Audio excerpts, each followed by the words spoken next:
अगर आपकी फ़ौज मज़बूत ना हो और आप एटमी क़ुव्वत ना हों, तो आपका हाल वेनेज़ुएला जैसा ही होता है। आमिर रज़ा मेरे साथ मौजूद हैं, उनसे बात करते हैं। आमिर भाई, पाकिस्तान मज़बूत फ़ौज, एटमी क़ुव्वत, भारत को मुँह तोड़ जवाब दिया। लेकिन अगर आप मज़बूत ना हो, आपकी फ़ौज मज़बूत ना हो, आप एटमी क़ुव्वत ना हो, तो आपका हाल तो वेनेज़ुएला जैसा ही होना है। जी, बिल्कुल, ये सब बातें जो हैं आपकी दुरुस्त भी हैं और हमने उसको अमलन देख भी लिया है। शुक्र अल्हम्दुलिल्लाह जितना भी अल्लाह का शुक्र अदा करें कम है कि हम एक मज़बूत पाकिस्तान में रहते हैं। जो लोग भौंक रहे थे पाकिस्तान फ़ौज के ऊपर, पाकिस्तान के इदारों के ऊपर, पाकिस्तान की गवर्नमेंट के ऊपर, जो बैरून मुल्क बैठे भौंके हैं, क्या वो वेनेज़ुएला में होने वाले जुल्म पर भौंके? बिल्कुल नहीं। क्या शहबाज गिल ने कोई ट्वीट किया?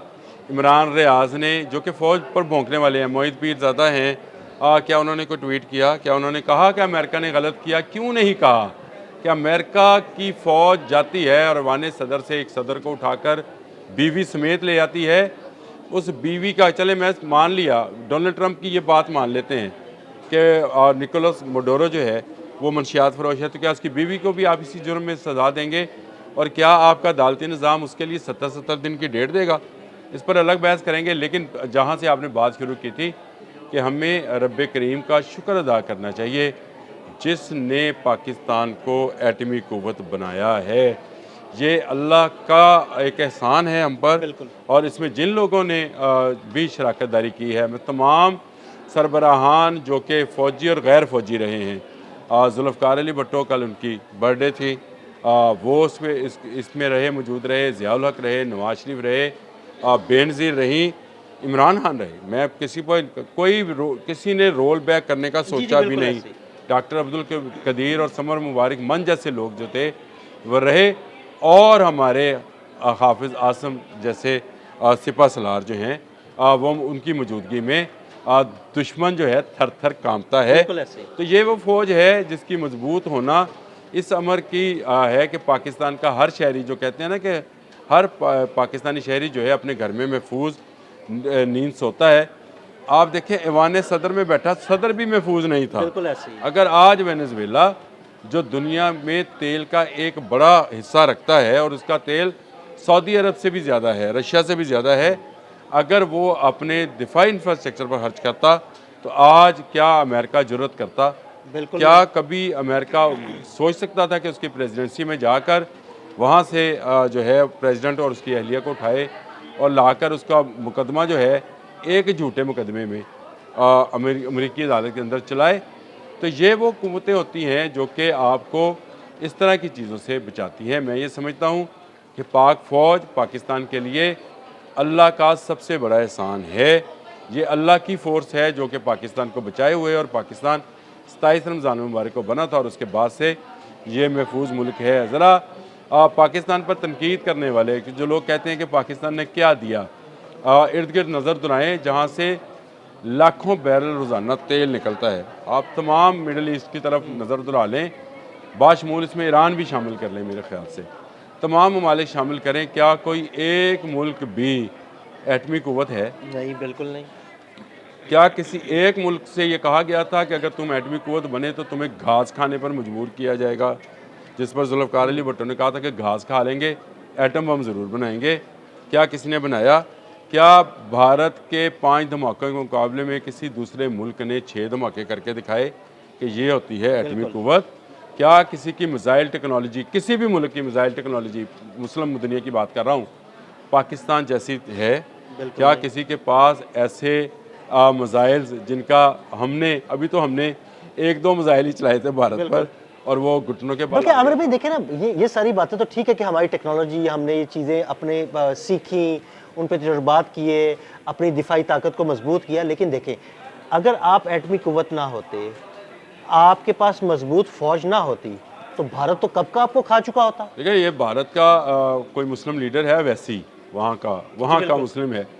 उसका कल एक बयान चला है और उसने एक जलसे में ये बात कही है कि जैसे अमेरिका वेनेज़ुएला में गया है, वैसे भारत क्यों नहीं चला जाता पाकिस्तान के अंदर। देखिए, ये उसकी खामख्याली है, उसको शायद अंदाज़ा नहीं है कि वेनेज़ुएला में सिर्फ 1,25,000 के करीब फ़ौज है, और वो भी कुछ वेल इक्विप्ड या वेल वेपन्ड नहीं है। बिल्कुल ऐसे ही है। पाकिस्तान जो है उसका एक तैमूर मिसाइल का तजर्बा हुआ है, चीखें निकल रही हैं उनके ऐसे सारी ही है, दफाई बिल्कुल टेक्नोलॉजी ऐसे की। ही उन्होंने कहा हमारा और इसराइल का जो दफाई मुआहदा है वो बढ़ गया, मतलब उन्होंने ये कहा है। और गुरुवार ये चीख रहा है बैठा हुआ, उसकी वीडियोस मैंने देखी हैं।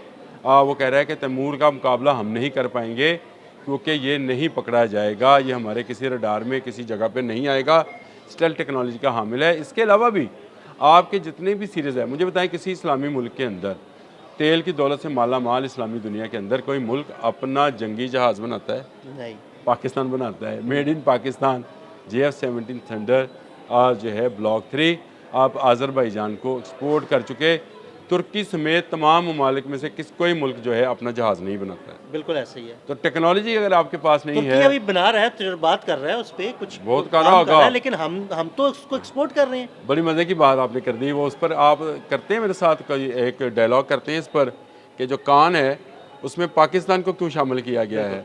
बिल्कुल प्रोजेक्ट ऐसे कर ही। लेता ना हाँ फिर जी, अकेला, बिल्कुल अकेला कर लेता। करता ना। जब अमेरिका ने इनकार किया था कि मैं आपको ये मुझसे आप अलग से करो भाई, अच्छा ठीक है। मैं ये क्या कान हमें वाला किसी जो इस मामला बारे में है, अलग से कान डिबेट वाला करना जो है। मामला है इस पर करूँगा। क्या किसी इस्लामी दुनिया के किसी मुल्क के पास ये टेक्नोलॉजी हासिल है कि वो एयर टू एयर मिसाइल बनाता हो, या वो ज़मीन से फ़ज़ा और फ़ज़ा से ज़मीन का मिसाइल बनाता हो, या एटमी वार हेड वाली आप दोज मिसाइल भी, बाबर की बात कर रहा हूँ मैं, जी बिल्कुल। वो बना के रखता हो? क्या किसी मुल्क इस्लामी मुल्क के पास आप दोस्त बनाने की टेक्नोलॉजी है? 4 आप दोज़ें बनने जा रही हैं कराची में। बिल्कुल तो ऐसे मुझे ही। बताएं, पाकिस्तान के मुतल्लिक जो लोग बात करते हैं और जो कहते हैं जिसने क्या दिया, आप 1947 का पाकिस्तान ज़रा उठाएं, जब लिखने के लिए पेंसिल नहीं थी, जब यहाँ पर ब्लेड नहीं बनता था। बिल्कुल ऐसे ही है। जहाँ ब्लेड नहीं बनता था, पेंसिल नहीं बनती थी, वहाँ पर आप दोज़ें और जहाज़ बना रहे हैं। अभी भी अगर पाकिस्तान ने आपको कुछ नहीं दिया तो आप वो भौंकने वाले लोग नशुक्रे हैं, जो जिसका खाते हैं उसी पर भौंकते हैं, जिस पर खाते हैं उसी को छेदते हैं, वो जो कहते ऐसे ही हैं। है। तो मैंने तो बड़ा सिंपल सी बात आपसे की कि ये जितने बाहर बैठे यूट्यूबर्स और व्लॉगर्स और आफ्ताब इकबाल जैसे भौंकर्स जितने बैठे हैं, भौंके ना ज़रा अमेरिका के ऊपर, ताकि इनको पता चले कि क्या बात है।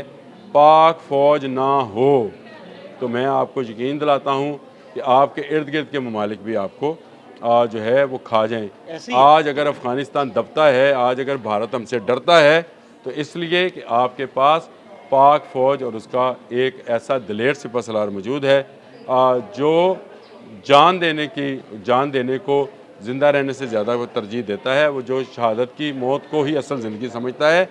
ये वो जज्बा है जो सिपहसालार से लेकर नीचे एक सिपाही तक मौजूद है, तो आज पाकिस्तान का वजूद है। बिल्कुल। नहीं तो पाकिस्तान भी वेनेजुएला की तरह एक कमज़ोर मुल्क होता और यहाँ के सदूर को भी बीवी समेत ऐसे ही उठा कर ले जाता। बहुत शुक्रिया आमिर भाई। जी बिल्कुल, आमिर रज़ा ने बड़ी तफसील के साथ आपको बताया कि एटमी क़ुव्वत और महफूज फ़ौज ही आपकी दिफाई ताकत की ज़मानत है। अदील अहमद और आमिर रज़ा को इजाज़त दीजिएगा। अल्लाह हाफ़िज़।